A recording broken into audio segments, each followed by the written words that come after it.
of faith, who for the joy that is set before him, he endured the cross, despising the shame, and he sat down at the right hand of the throne of God. We are surrounded by great witness. Amen. Amen. We are surrounded by great witness. I don't know, say amen. Amen. Every believer, we are a city that is set upon the mountain that cannot be hidden. We are surrounded with so many people that are watching our life and seeing whether truly we are children of God or we are not children of God.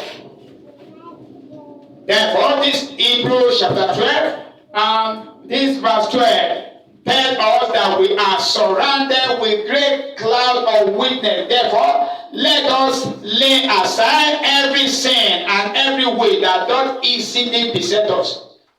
To some people, the thing that easily make them to fall is money. They love money so much, and the love of money is the root of evil. Some people, it may be immorality. They cannot just help themselves. Whenever they see new women, they just lose control. There are some other people, it may be talking and talking. They talk and talk beyond boundary, and before you know, they landed themselves into trouble.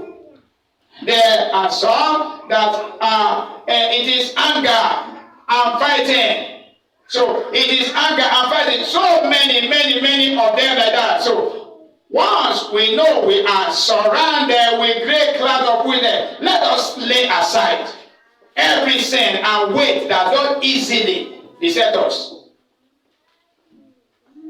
Let us lay aside all those sin and weight that don't easily beset us. Let us do what? Let us run with patience the race that is set before us. We must run with patience. If you don't have patience, you will scatter things. If you don't have patience, everything will scatter in your hand. And when everything is scattered, are you an ambassador of Christ? And that is why Jesus, he does not count all the shame and all the reproach and all he passed through on the earth, but for the joy that was set before him, he despised the shame of the cross, and he was set at the right hand of God. Jacob, he had the knowledge that Reuben, his first son, had done something wrong with his wife. He knew as a father, but he decided to keep it to himself. Perhaps he was waiting that Reuben, his firstborn, will come and say, Father, I have sinned against you. I went to your bed and defiled your bed, even with your wife, which I am not supposed to do. The first son of Israel, the firstborn of a man of promise, a man that wrestled with God and with man that prevailed. Yet his first son Reuben transgressed, and he kept it to himself. He was waiting for the day when his father will call all of them and say, yes, my sons, together, Reuben, you are my firstborn. You are the first son of my strength, excelling in dignity and honor. Therefore, let blessing rest upon you. Will blessing rest upon you after you have done many wrongs? But instead of receiving blessing, he got curses upon him. And the father turned against and said, may you not excel anymore.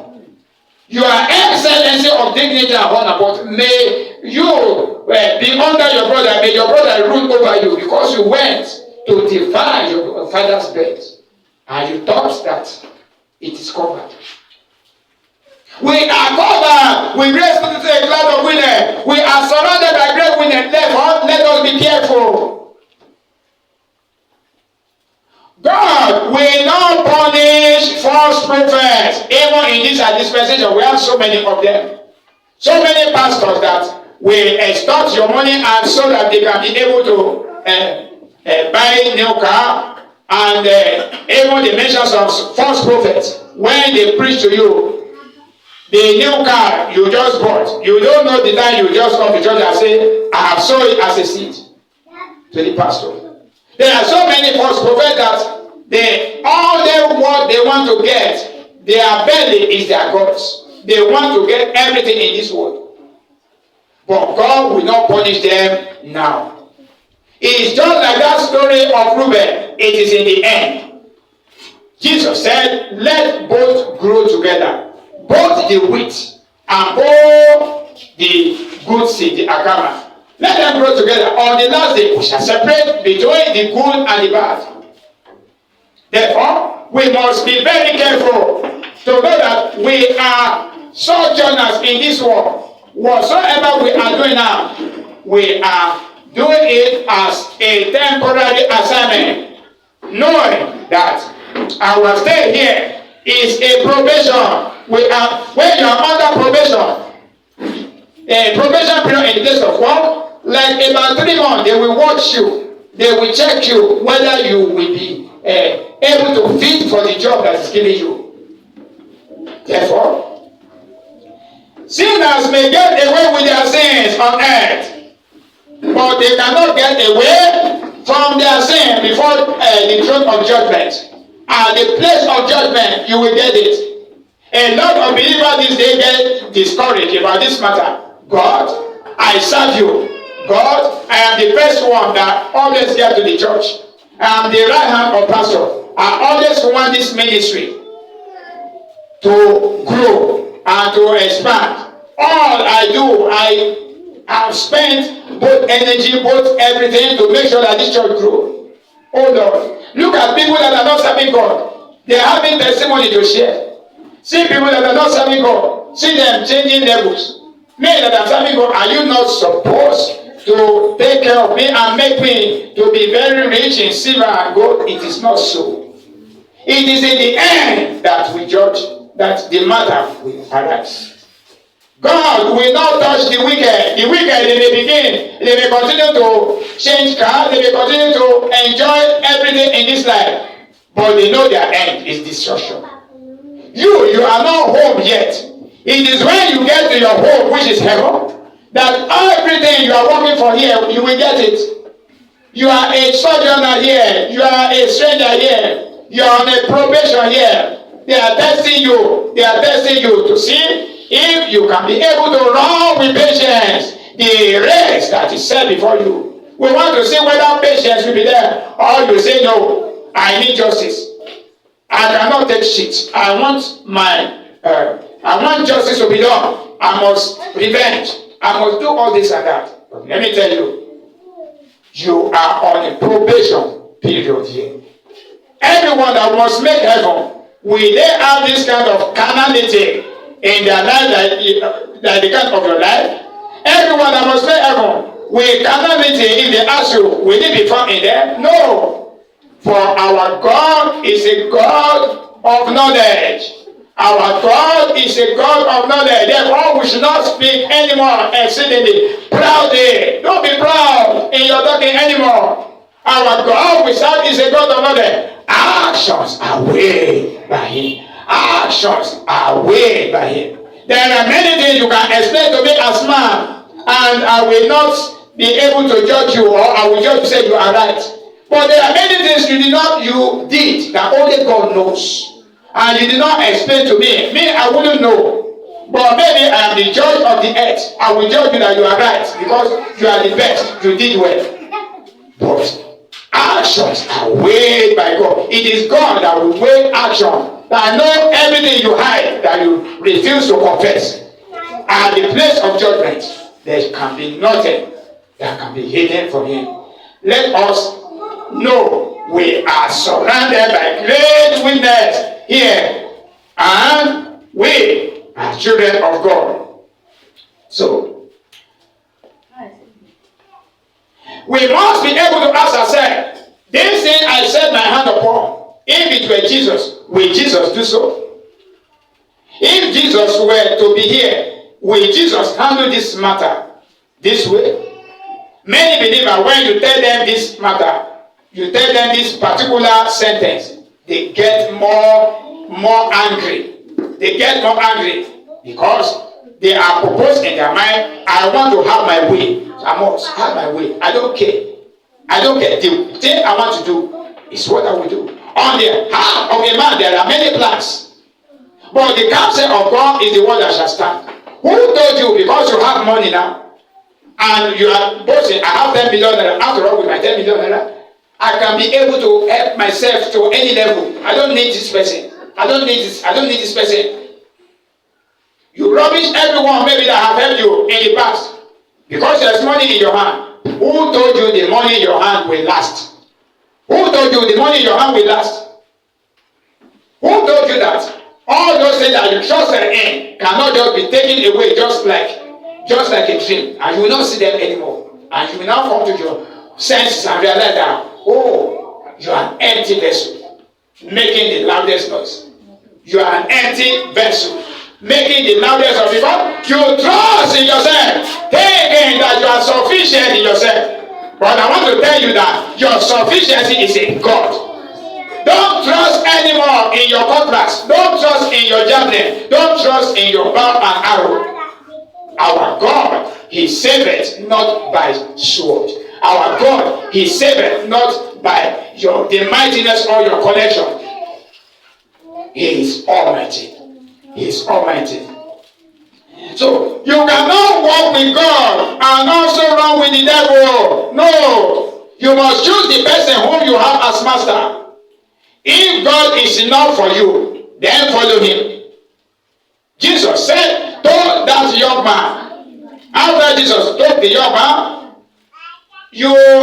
every of this law you confess that you have kept it from your youth, but only one thing is missing in your life. Sell all these great possessions you have and give it to the poor, and you will have a place in heaven.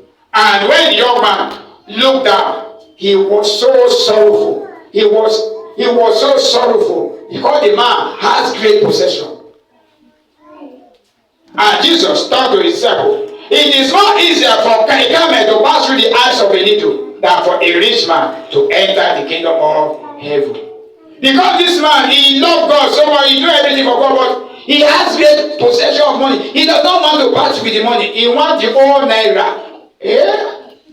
He wants the whole money to be growing, to be multiplied. Maybe he's looking for number one richest in the world at that time. But he did not know that if anyone will have treasure in that kingdom of heaven, let him be rich towards the kingdom. Don't be rich about this world, because in this world you will leave everything. But in heaven where you are going, let your things be given to the people that cannot even say thank you, that cannot even help you. Help others that cannot even return back the good thing you do for them. When you do good thing for the people that cannot return it back to you, it is the starting point of eternal life. God will give you reward for it. God will give you reward for the person that is naked, that you brought him home. The person that is jobless, you gave the person a good job. The person that is crying, you comfort the person. Then you will have your name written in the book of life. So, when you know a particular iniquity, you expect God to come and rebuke that iniquity from you. It will not happen like that. There was a man of God called Prophet Eli. He has two sons called Ophni and Phinehas. These two children were not behaving right before God at all. The way that these children were treating things in the house of God angered God in heaven, and God said to his prophet Eli, do you not watch your children the way they are behaving? Do you not watch the kind of the way of life? How they will collect bribe? How they will go contrary to make all these laws? Desecrating the order of God. And Prophet Eli said, God, you are the one that gave them to me. You can change them. You can change them to be good. And what happened? God was not pleased. God was displeased with this way that he done. It is your right as parent for you to train your child the way he should go. And when he grow up, he will not depart from the truth. He will not depart from the truth. When the anger of God broke in Israel, that time, Ophni and Phinehas was killed that day. That the act of covenant of and taken to the unbelievers. Because a prophecy has come said, look, the ears of everyone will tingle in Israel for the thing that God will do against the people of God. Because God's anger has reached a maximum against the people of God. And God make the people of God to lose battle against their enemy. May we not lose battle against our enemies. May we not lose battle against our enemy in the name of Jesus. Amen.